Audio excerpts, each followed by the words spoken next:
Really quickly, I'm doing an MLB The Show 21 giveaway, so make sure you guys go to my Twitter at Big Ends Gaming.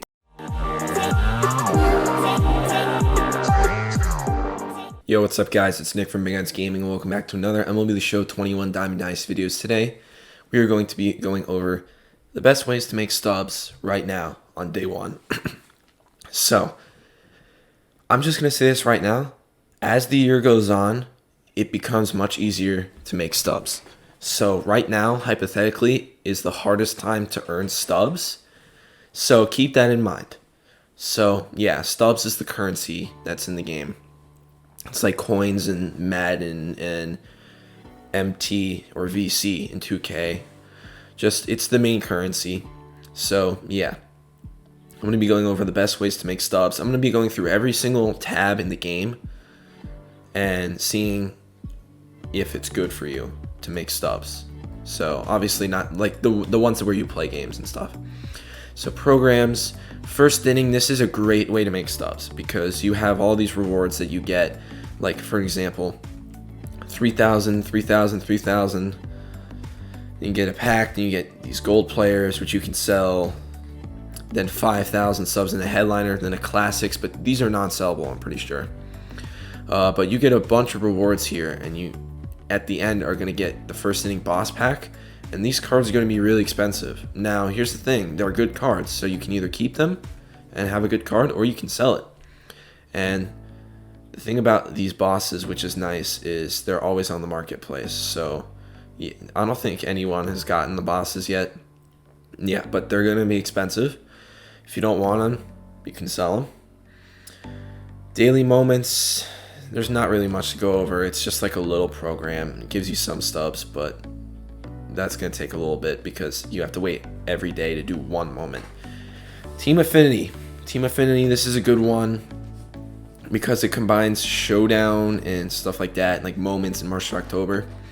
So, as you can see, you're going to be getting a lot of no-sell cards, which is kind of annoying, but so you get 5,000 stubs here, and you're getting really good cards. So this isn't really the best way to get stubs, but it's one of the better ways to get good cards, if you know what I'm saying. For the player programs, we don't really have much yet, so there isn't really much to go off of. For monthly awards, it has not come out yet. It's going to be out at the end of April, but that's one of the best ways. It's a really good way to make stubs, or just get a really good card for free. So now I'm going to go to the actual playing mode. So play versus CPU. You don't ever really go into this unless you're trying to get some stats. Moments, this is a good way to make stubs. For example, the welcome to moments, that's around 1,250. That probably took me like 20 minutes. 42 moments. These are pretty easy, and there's another 1,500. The daily moments, they cycle through every day. So that's like 100 subs a day, and then the tops now ones I haven't done yet, but these are you're gonna want to do them because it's gonna help you with the monthly awards program. So as you can see, you get stubs from them and from those.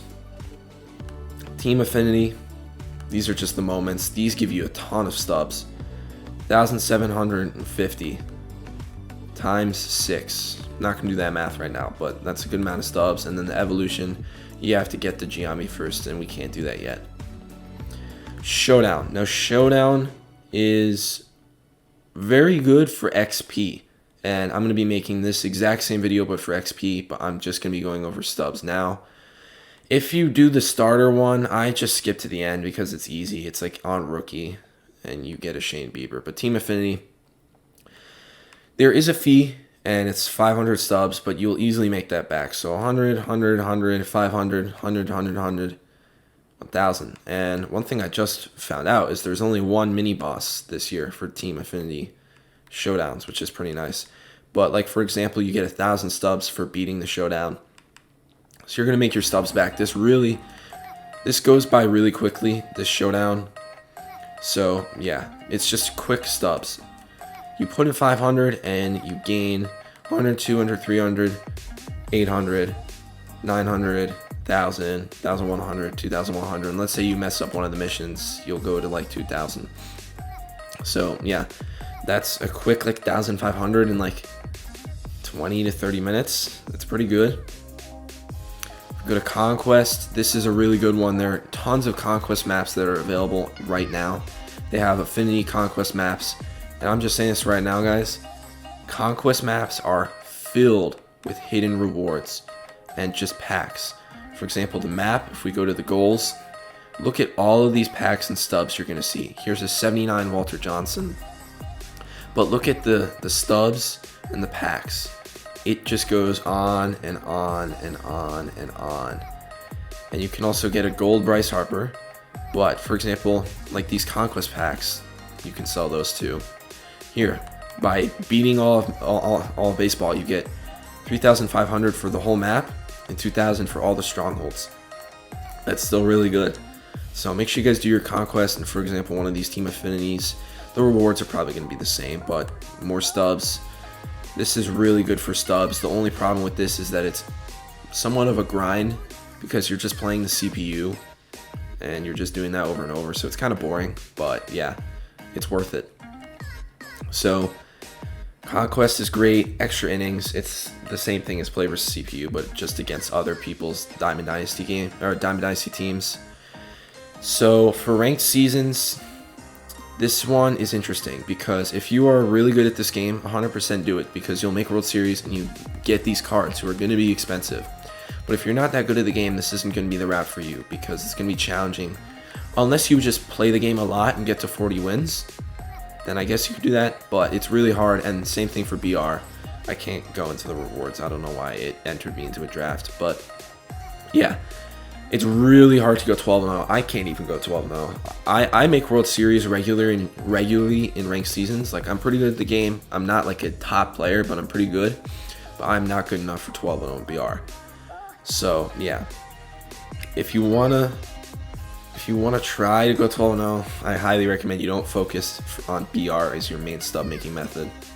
Now, in my opinion, events is the best stub making method for online play. Events, I love events. I've made so many stubs from events. So, events.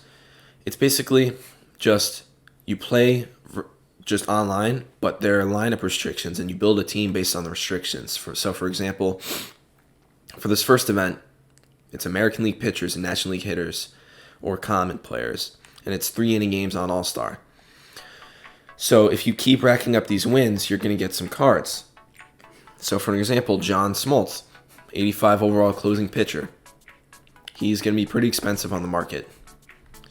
And then you got Miguel Cabrera, who's going to be pretty expensive. This is by far the best online mode to grind for stubs because you get cards that are pretty good and they're not going to be insanely expensive. But I'm just saying this right now, guys.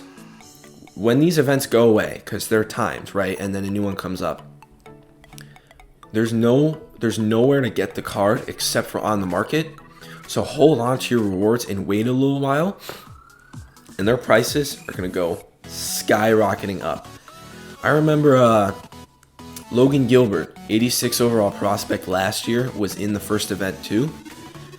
I think during the event, like near the end, he was around 15,000 stubs on the market, and then within a month he was like 80,000. So yeah, hold on to your event rewards because they skyrocket up in price. But that's a really good way of making stubs. And then you got play versus friends that not really does much, and casual doesn't really do much. So now we're gonna go to collect. So collections do pretty well. The one thing that I'm kind of upset about is there's no more creative player collections. Those were awesome. You would just lock in your golds and get so many stubs, but there is no creative player anymore. It's within your ball player. But for example, live series collections, and I'm giving you a sneak peek. I'm just gonna go to the Twins. For example, like you get a bunch of stubs here. Here we go. All right, I did some collections. I'm gonna be doing more too. But for a whole collection, I mean, that's 400, 800. You're getting 1,300 back. Now, you are spending stubs, so you're not going to really make profit, but you're also going to get good players. So collections isn't amazing, but it's there.